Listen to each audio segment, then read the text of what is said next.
So hello coders, welcome back to a new video. इस video में हम देखने वाले हैं हमारा 2D एरे। तो अभी तक हम जो भी देख रहे थे वो मेरा सिंगल डायमेंशनल एरे था, या आप ऐसा बोल सकते हो कि वो मेरा 1D एरे था। ठीक है, जो मेरा एक डायमेंशन में बस रह रहा था। मतलब अगर मैं ऐसा बना दूं तो ये बस एक डायरेक्शन में भाग रहा था, राइट। तो अब हम देखेंगे मेरा 2D एरे जो दो डायमेंशन में होगा। अब नाम से डरना नहीं है, डायमेंशन वगैरह। ठीक है, बहुत इजी है। अगर आपको मैट्रिक्स का थोड़ा बहुत भी नॉलेज हो, 5% भी नॉलेज हो, तो मैं समझता हूँ कि ये 2D एरे आप अच्छे से समझ जाओगे। ठीक है, तो इससे पहले कि हम अपना 2D देखें, हम यहाँ पर क्या करते हैं, मैट्रिक्स को थोड़ा बहुत जान लेते हैं। ठीक है, तो यहाँ पर जैसे कि अगर मैं यहाँ पर एक ऐसा स्ट्रक्चर बना दूं, ऐसा कुछ, तो ये मेरा एक मैट्रिक्स है, राइट। ये मेरा एक मैट्रिक्स है। अब इसका ऑर्डर क्या होता है? ऑर्डर मतलब रो इनटू कॉलम हमारे रिप्रेजेंटेशन, आपको पता है, उसको हम ऑर्डर बोलते हैं, राइट। तो सबसे पहले आपको ध्यान रखना है, कंफ्यूज लोग होते हैं रो और कॉलम्स में। ठीक है, रो और कॉलम्स में लोग कंफ्यूज होते हैं। तो यहाँ पर दो एंटिटीज होती है। एक मेरा ये, इसको हम वर्टिकल बोलते हैं। वर्टिकल मतलब अप टू डाउन बोल लो।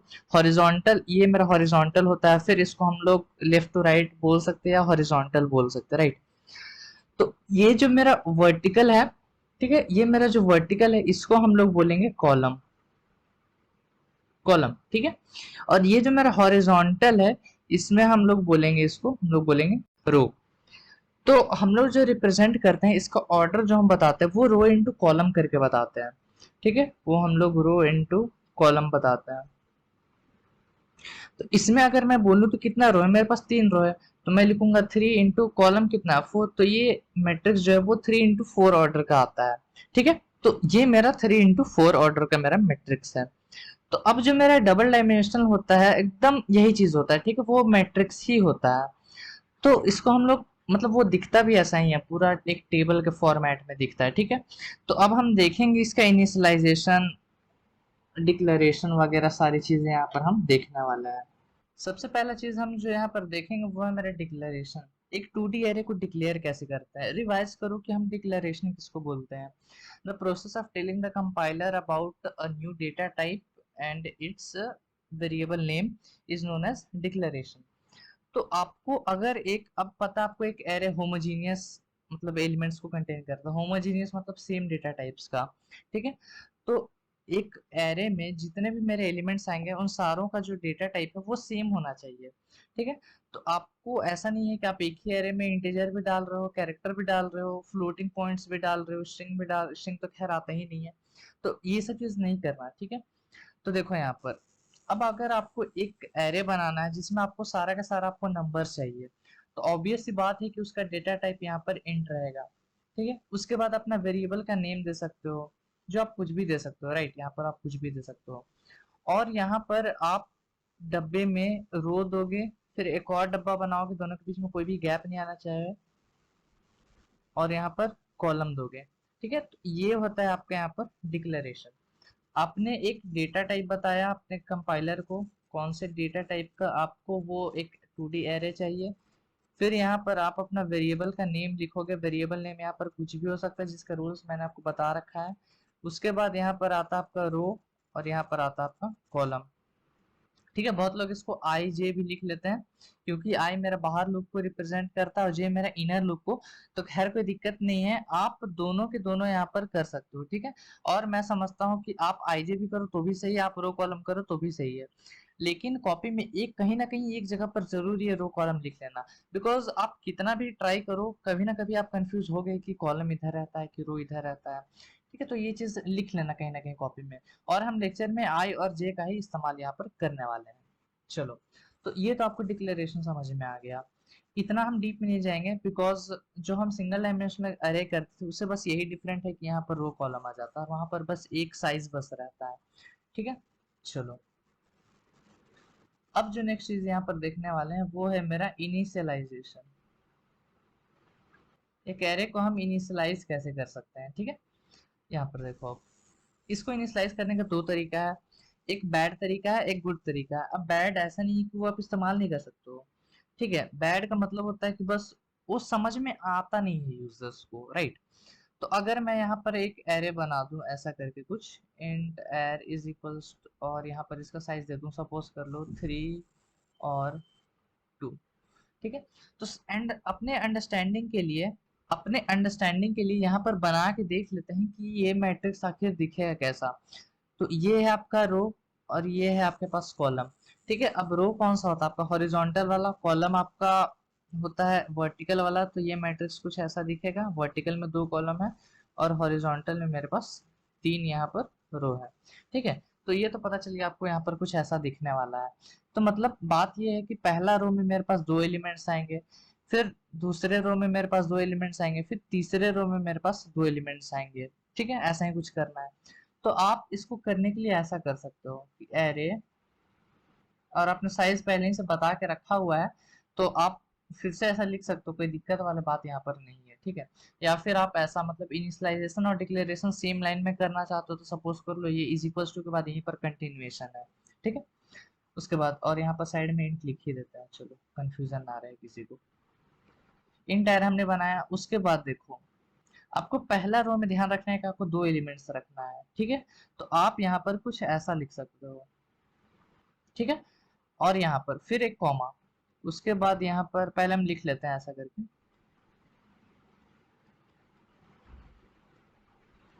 ध्यान से देखो, यहाँ पर ध्यान से देखो हमने क्या किया है। ध्यान रखो कि एक सिंपल सा एरे जो हम बनाते थे वो किस तरह से हम बनाते थे, एक ऐसा रखते थे, बीच में एलिमेंट्स डाल देते थे ऐसा, राइट।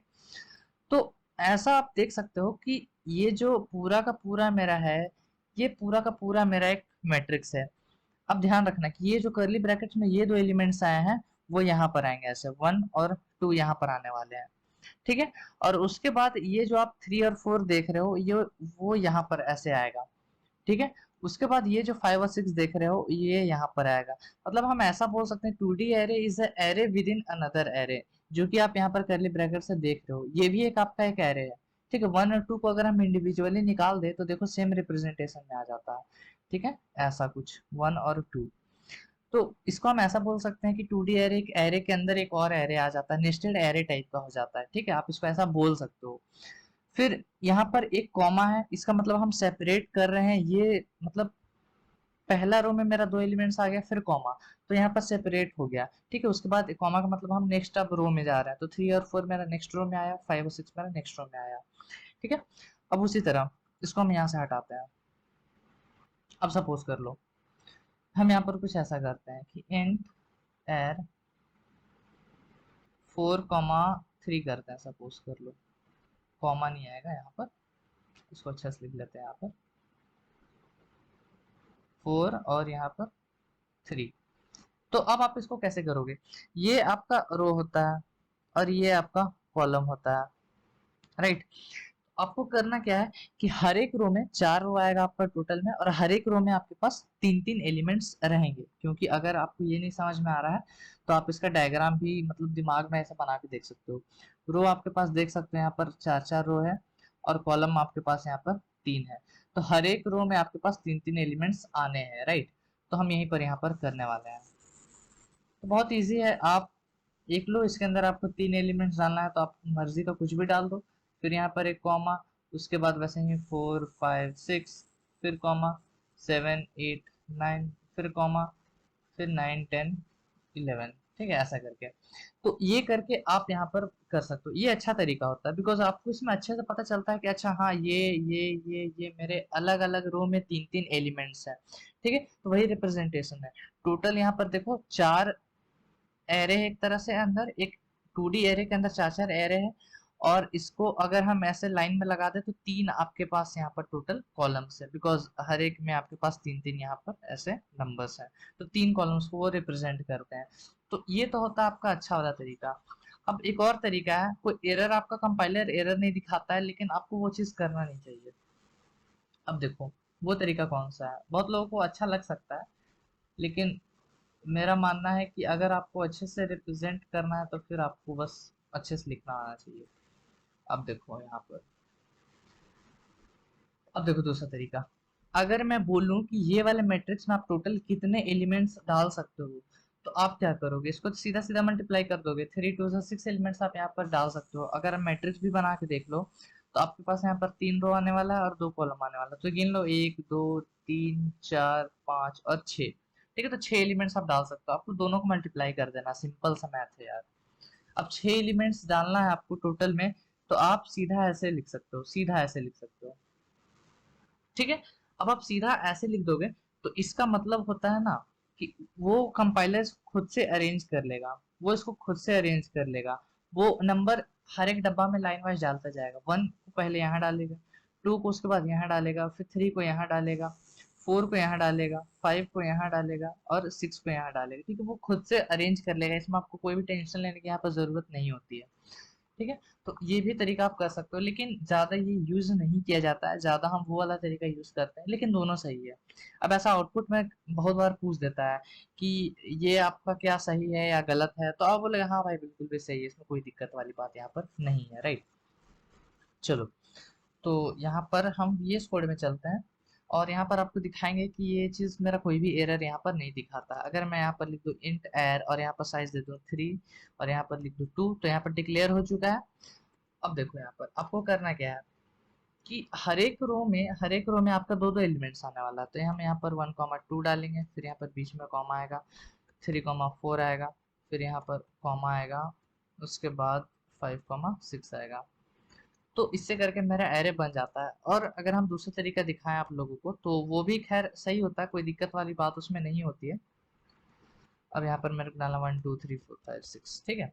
तो दोनों के दोनों तरीके मेरे यहाँ पर सही है, कोई भी एरर यहाँ पर आपको नहीं आया, देख सकते हो।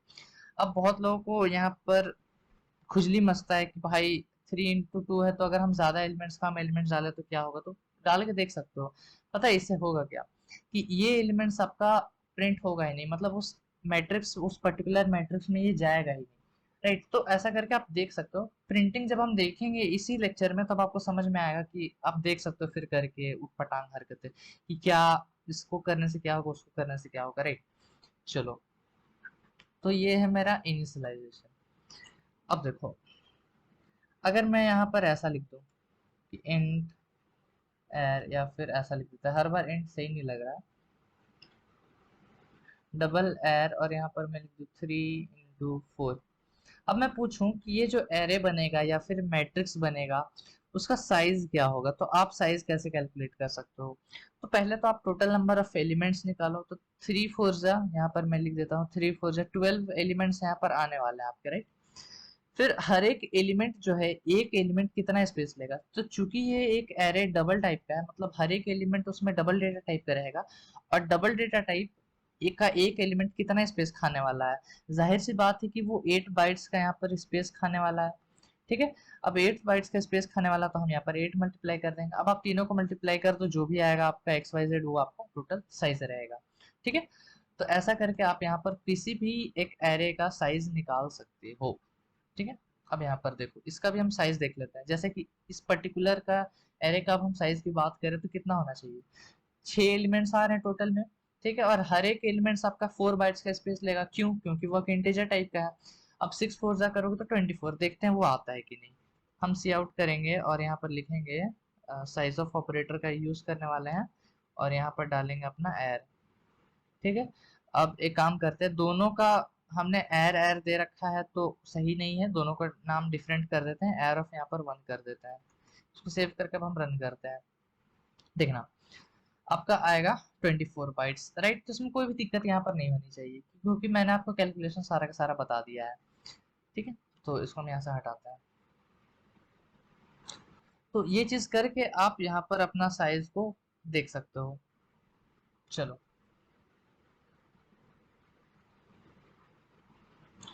ठीक है। तो हमने अपना देख लिया, इनिशियलाइजेशन देख लिया, हमने अपना डिक्लेरेशन देख लिया, अब हमने अपना साइज भी देख रखा है। चलो, ये तो इनिशियलाइजेशन आप तब कर सकते हो जब आप खुद से इनपुट दे रहे हो, मन मर्जी अपना इनपुट दे रहे हो, तब आप ये चीज कर सकते हो। अगर आपको यूजर से इनपुट लेना है तो उसके लिए हम आप देखते हैं हम क्या कर सकते हैं। तो आपको पता है उसके लिए हमको लूप लगाना पड़ेगा, जैसा हम एरे में करते थे। सबसे पहले सबसे पहले ये डायग्राम पे चले आता है, यहाँ मेरा एक मैट्रिक्स है, इसका ऑर्डर बताने की कोशिश करो, तो हम रो इनटू कॉलम करते, तो इसमें कितना रो है यहाँ पर देख लो, 4 टोटल रो है, तो ये 4 हो गया, इनटू कॉलम कितना है मेरे पास 1 2 3, तो 4 into 3 का मेरे पास मैट्रिक्स यहाँ पर बनता है। कोई भी दिक्कत नहीं हुई मेरे को, चलो बढ़िया। अब देखो, सबसे पहले अब आप इसका ये मैट्रिक्स कुछ ऐसा ही दिखेगा अपने जो स्पेस है उसमें। कोशिश करो इसका इंडेक्सिंग करने का। तो आपको पता है कोई सा भी एरे हो उसका इंडेक्सिंग हमेशा 0 से स्टार्ट होता है। इनफैक्ट एरे ही नहीं, कि जितना भी इंटिटी है, जैसे कि आइटरेबल सीक्वेंस जिसको हम बोलते हैं कॉमन लैंग्वेज में, एरे हो गया, 2 डायमेंशनल एरे हो गया, 3 डायमेंशनल एरे हो गया, फिर मेरा स्ट्रिंग्स हो गया, कैरेक्टर हो गया, तो वो सारा का जो इंडेक्सिंग है ना वो 0 से ही स्टार्ट होता है। ठीक है, तो इसका अगर हम इंडेक्सिंग करें तो किस तरह से हो सकता है। ये 0,0 है, अगर दिख नहीं रहा है इसके अंदर तो हम कलर यहाँ पर चेंज कर देते हैं, ब्लैक डाल देते हैं। इसका जो इंडेक्सिंग रहेगा वो 0,0 रहेगा। फिर उसी तरह ये 0,1 हो जाएगा और ये 0,2 हो जाएगा। उसी तरह ये आपका 1,0 हो जाएगा, 1,1 हो जाएगा, 1,2 हो जाएगा। उसी तरह ये 2,0 हो जाएगा, 2,1, 2,2। उसी तरह ये 3,0, 3,1, 3,2। तो ये देख सकते हो ये इसका इंडेक्सिंग है। अब एक चीज देखो आप, कि अगर हम इसको मैथ का इंडेक्सिंग से कंपेयर करें, ठीक है, मैथ के इंडेक्सिंग से कंपेयर करें तो ज्यादा कुछ डिफरेंस नहीं आता। ऊपर में हम यहाँ पर मैथ वाला लिख देते हैं, जल्दी जल्दी से यहाँ पर मैथ वाला लिख देते हैं अपना। चलो, तो ये वाला जो नीचे में देख रहे हो बॉटम में, बॉटम कॉर्नर में, ये आपका जो हम सी प्लस प्लस या कोई भी लैंग्वेज में आप इंडेक्सिंग करोगे तो ये कुछ ऐसा दिखेगा, राइट। और जो मैथ वाला है वो देख सकते हो यहाँ पर ऊपर में टॉप राइट में लिखा हुआ है। तो आप देख सकते हो ज्यादा कुछ डिफरेंस नहीं आता है। जो मेरा इंडेक्स है मैथ में उससे बस एक एक कम रहता है, ठीक है, एक एक कम रहता है सी प्लस प्लस वाला। देख लो, ये 1,1 है तो दोनों से एक एक घटा दो तो इसका इंडेक्स बन गया। ये 1,2 है, दोनों से एक एक घटा दो तो ये इसका इंडेक्स बन गया। ये 1,3 है, दोनों से एक एक घटा दो तो ये आपका बन गया। 2,3 है, दो में से एक घटा दो यहाँ पर एक मिल गया, 3 में से एक घटा तो दो मिल गया। सारा का सारा वही सेम रहेगा। मैथ में जो लास्ट एकदम एलिमेंट होता है उसका इंडेक्स हम 4,3 देते हैं, लेकिन सी प्लस प्लस में देखो एक कम कर दो, 3 इंटू 3,2 हो जाता है। तो अगर आप साइज से कंपैरिजन करो, ये 4 इंटू 3 यहाँ पर आते हैं, 4 इंटू 3 को देखो आप, ठीक है। तो अगर पूछे कि लास्ट इंडेक्स क्या होना चाहिए तो आप सीधा दोनों में से एक एक घटा दो, 3,2। खैर ये सब समझने के लिए, अगर आपको ये अगर थोड़ा सा भी डाउट लगे कि ये मेरा सही जा रहा है कि नहीं ये वाला इंडेक्स, तो आप मैथ वाला लिख लेना, उससे एक एक घटा लेना। अगर आपको सेम चीज मिल रहा है तो यू आर राइट। ठीक है, तो अभी हम इसको हटा देते हैं मैथ वाला को, कंफ्यूजन ना क्रिएट हो पाए। चलो, तो ये चीज आपको यहाँ पर करनी है, बढ़िया। अब यही चीज को, यही इंडेक्स को अगर हम एक लूप के मदद से देख पाए, अगर हम एक लूप के मदद से देख पाए तो हम सारा का सारा ऑपरेशन कर सकते हैं। चलो, अब देखो, हम कॉमनली यहाँ पर बाहर वाला मेरा दो लूप बनेगा, नेस्टेड लूप। बाहर वाला जो लूप रहता है जिसको हम आई लूप बोलते हैं, वो मेरा रिप्रेजेंट करेगा रो को, और जे वाला लूप मेरा रिप्रेजेंट करेगा कॉलम को। और ये हमने नेस्टेड लूप में बहुत अच्छे से देख रखा है। और अभी तक अगर आपने नेस्टेड लूप वाला वीडियो देखा है तो ये 2 डायमेंशनल आपके लिए कुछ खेल है बस।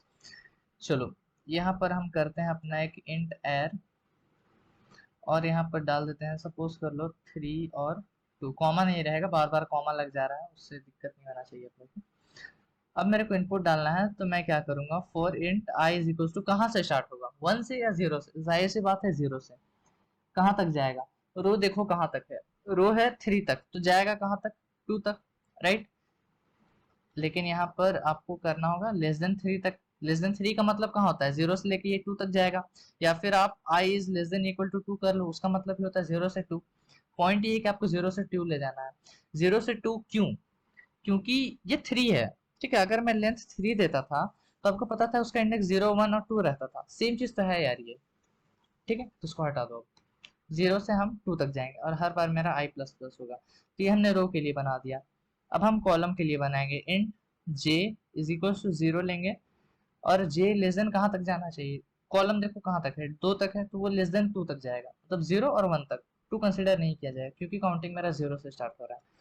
और ये आपका j प्लस प्लस। उसके बाद आप जब आपने ये फ्रेम कर लिया तो इसके मदद से आप इनपुट कर सकते हो, आउटपुट कर सकते हो, वो सारा चीज पे यहाँ पर आप कर सकते हो।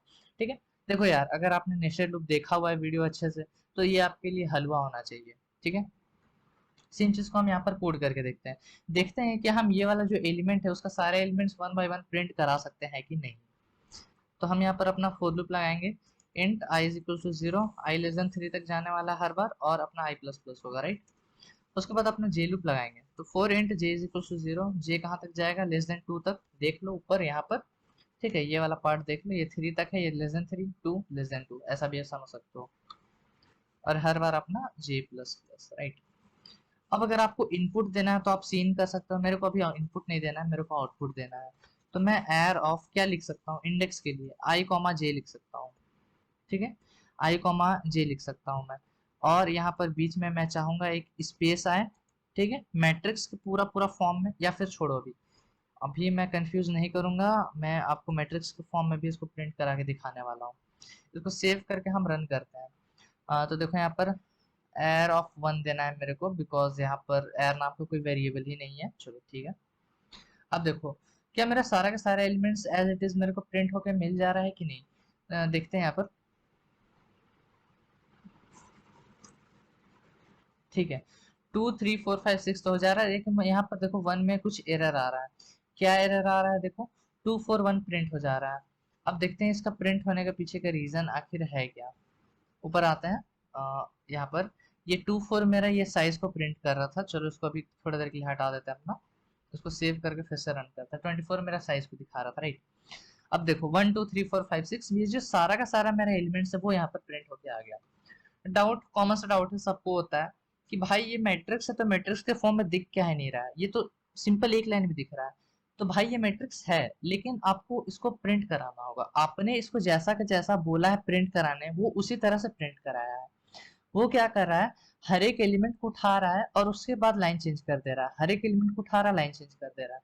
तो आपको इसको करने के लिए आपको क्या करना होगा, अगर आपने नेस्टेड लूप वाला वीडियो देखा है, सारा का सारा आपने पैटर्न कर रखा है, पैटर्न का आंसर देख के रखा हुआ है, तो ये आपको समझ में आ जाएगा कि ये कैसे कराऊं।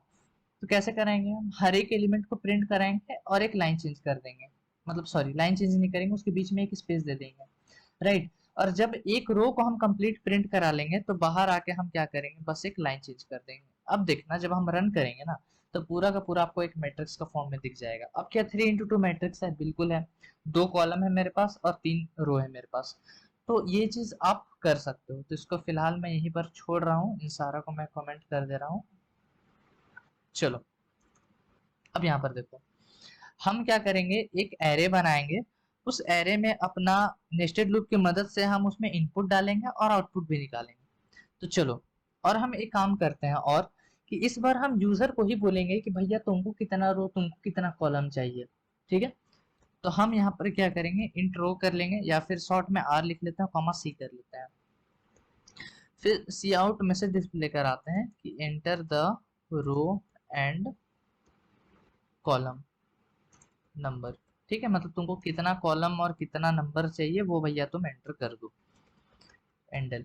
फिर मेरे को इनपुट लेना है रो में पहले, फिर कॉलम में, और ये ऑर्डर तो मैंने आपको बता के रखा है। अगर आप एक ही सीन यूज करके दो दो वेरिएबल्स में इनपुट ले रहे हो, तो आपको ध्यान ये रखना है कि आपने अगर पहले यहाँ पर रो बोल रखा है तो भैया यूजर पहला रो ही देगा, तो आप अपना वेरिएबल आर ही दो, ठीक है। तो खैर ये सारी चीजें बहुत बिगिनिंग में मैंने आपको समझाई थी, वो अभी तक आपने नहीं देखा तो जाके देख सकते हो भाई, बहुत बेसिक चीज है। खैर छोड़ो, अब हम यहाँ पर इंट करेंगे और अंदर आर डाल देते हैं और यहाँ पर सी डाल देते हैं। ये ऑर्डर बिल्कुल भी चेंज नहीं होना चाहिए, स्टार्ट में रो ही रहेगा, बाद में कॉलम ही रहेगा, ठीक है। चलो अब हम यहाँ पर बोलेंगे यूजर को कि सी आउट एंटर, और यहाँ पर लिख देंगे आर एलिमेंट्स इन इन, और यहाँ पर मैं लिख दूंगा सी कॉलम। तो ये मैसेज कैसा डिस्प्ले कराएगा कि अगर मैं 3 में 3 दूं और सी में मैं 2 दूं, तो क्या प्रिंट करने में आएगा, इंटर 3 एलिमेंट्स इन 2 कॉलम, ठीक है, ऐसा कुछ प्रिंटिंग में आ जाएगा, ताकि देखने में मेरे को समझ में आए कि अच्छा मेरे को आखिर एंटर क्या करना है। उसके बाद अब हम फोर लूप लगाएंगे और अपना लिखेंगे int I is equal to 0, I less than R जाएगा, ठीक है, और अपना आई प्लस प्लस। उसके बाद ये फोर लूप लगाएंगे, उसके अंदर लिखेंगे जे इज इक्वल टू 0, और यहाँ पर लिखेंगे जे लेस देन सी तक जाएगा, और अपना जे प्लस प्लस होगा हर बार, ठीक है। आर और सी की जगह पर आप अपना 3 into 4 भी डाल सकते हो। बहुत लोग क्या करते हैं यहाँ पर देखो, ये यहाँ पर m इंटू एन डाल देते हैं, a इंटू बी डाल देते हैं, कोई भी दिक्कत नहीं है यहाँ पर, ठीक है, कोई भी दिक्कत नहीं है। हम सी इन देंगे, किस में मेरे को देना है, एयर ऑफ आई और जे में, ठीक है। अब ये जब इनपुट हो जाएगा तो उसी तरह से हम यहाँ पर आउटपुट भी करा देंगे। और यहाँ पर मेरा प्रिंटिंग क्या होगा कि the matrix you entered is, the matrix you created is लिख देता है, the matrix you created is. और यहाँ पर हम कर देते हैं, पहले तो इसको सी आउट करेंगे। अगर आपको पता हो कि ये ऑपरेटर को हम क्या बोलते हैं, तो ये एक्सट्रैक्शन ऑपरेटर है आपका, सीन में इंसर्शन ऑपरेटर होता है, ठीक है। बेसिक्स हमेशा आपको याद रहना चाहिए। फिर एक स्पेस देंगे और लाइन चेंज नहीं करेंगे। एक रो प्रिंट करने के बाद बाहर आके हम यहाँ पर हैंडल करेंगे। देखो ये बहुत ज्यादा क्लोजली रिलेटेड है आपका नेस्टेड लूप से, तो अगर आपने नेस्टेड लूप का वीडियो देख रखा है तो 2D एरे आपके लिए कुछ भी नहीं है, ठीक है। तो चलो अब यहाँ पर हम इसको रन करते हैं। Enter the row and column number. चलो हम 3x3 का मैट्रिक्स बना के देखते हैं, ठीक है। अब मेरे को बोलेगा एंटर 3 एलिमेंट्स इन 3 कॉलम्स, ठीक है। तो मैं यहाँ पर डालूंगा 1 2 सॉरी 3 4 5 6 7 8 9, ठीक है। अब यहाँ पर देखो, the matrix you created is 1 2 3 4 5 6 7 8 9, ठीक है। तो पहला जो 3 नंबर आया वो पहला 3 रो भर देगा पूरा, उसके बाद 4 5 6 नेक्स्ट रो में जाएगा, फिर 7 8 9 आपका नेक्स्ट रो में जाएगा। तो ऐसा करके आप किसी भी एलिमेंट को, मतलब ये कोड आपको सिमिलरली बता रहा है सिंपली कि आपको कैसे आप नेस्टेड लूप की मदद से एक एरे में एलिमेंट्स को एक्सेस कर सकते हो, राइट। चलो फिलहाल हम क्या करते हैं, इसको वापस लेके आते हैं और यहाँ पर आपको कुछ चीजें यहाँ पर समझा के देखते हैं। चलो ये मेरा क्या कर रहा था, ये जो मेरा एरे था इसको बस वो क्या कर रहा था, प्रिंट करके दे रहा था, ठीक है। एक काम करते हैं, यहाँ पर इसमें एक और 3 डाल देते हैं। अब इसको रन करते हैं, देखते हैं कि मेरा क्या चेंज आ रहा है। देखो मेरे पास एरर आ गया, क्या बोला, too many initialization for int 2। मतलब जो तुमने यहाँ पर 2 दे रखा है ना, और जो यहाँ तुमने 3 दिया है, तो ये मैच नहीं बैठ रहा है, क्योंकि तुमको हर एक रो में 3 3 एलिमेंट्स ही डालना था, तो तुमने यहाँ पर 3 डाल दिया है जो ज्यादा है, तो इस 2 मेनी लिखा है। चलो अब हम क्या करते हैं, अब इस 2 को भी हटा देते हैं यहाँ से, ठीक है। अब इसको सेव करके रन, अब यहाँ पे देखो टू फ्यू दिखाया गया, फिर इसको 0 कर देगा। देखो आपने यहाँ पर 0 कर दिया, तो अगर आप एलिमेंट्स कम दो तो वो 0 कर देगा, अगर आपने ज्यादा दिया है तो फिर वो उसको बोल देगा कि भाई आपने ज्यादा एलिमेंट्स यहाँ पर दे दिए, ठीक है। तो आपको पता चल गया कम या ज्यादा देने पर यहाँ पर होगा क्या। अगर आप यहाँ पर पूरा एक रो ही गायब कर दो तो भी कोई दिक्कत नहीं आने वाला है, यहाँ पर ये पूरा का पूरा भरेगा, और आपने नहीं दिया तो उसको 0 इनिशियलाइज कर देगा, ठीक है। और यहाँ पर अपना इसको वापस ले आते हैं, यहाँ पर क्या होना चाहिए, 5 और 6, ठीक है। चलो तो आई होप आप लोगों को बहुत अच्छे से समझ में आया होगा कि 2D एरे है क्या। नेक्स्ट लेक्चर में हम इसके कुछ क्वेश्चंस लेके आएंगे, और इसके बहुत ज्यादा इंटरेस्टिंग क्वेश्चंस बनते हैं। जैसा आपको बोल देगा, एक बहुत फेमस क्वेश्चन होता है जो बोल देगा आपको कि मैट्रिक्स को स्पाइरल ऑर्डर में प्रिंट करो। स्पाइरल ऑर्डर मतलब आप यहाँ से शुरू करोगे, पहले आप यहाँ पर जाओगे, फिर यहाँ पर आओगे, और जैसे जैसे मेरा एरो जा रहा है वो एलिमेंट्स मेरे प्रिंट होते जाएंगे, फिर यहाँ पर आएगा, फिर यहाँ पर, ठीक है। तो स्पाइरल ऑर्डर में प्रिंटिंग होता है। फिर आपको क्या करना है, लोअर मतलब उसको हम लोग लोअर डायगोनल एलिमेंट्स बोलते हैं। जैसे कि इस एरे को अगर ऐसे कर दो तो ये सारा जो मेरा एलिमेंट्स है वो 0 हो जाना चाहिए, और ये एज इट इज रहेगा। मतलब बहुत इंटरेस्टिंग इंटरेस्टिंग क्वेश्चन बनते हैं यार, मजा आएगा। तो नेक्स्ट लेक्चर में मैं ट्राई करूंगा 2 क्वेश्चन लेके आऊंगा, एक बहुत इजी रहेगा, 2 मीडियम रहेगा, और तीसरा मेरा थोड़ा सा हार्ड रहेगा, ठीक है। तो तीनों को हम डिस्कस करेंगे, और उसके बाद आपको क्वेश्चन पेपर वहां पर दे दिया जाएगा। क्वेश्चन पेपर को अच्छे से सॉल्व कर लेना, सारा का सारा क्वेश्चन रहेगा वहाँ, इजी से लेके हार्ड। अगर वो आप कर लोगे ना तो गारंटी यार, फिर 2D एरे में आपको कोई भी यहाँ पर दिक्कत नहीं होगी। तो अगर समझ में आया तो कमेंट करना, मेरे को बताना आपको समझ में आया या नहीं। लाइक कर देना वीडियो को, चैनल को सब्सक्राइब कर देना। हम आपसे मिलेंगे नेक्स्ट वीडियो में। Till then keep coding and bye bye.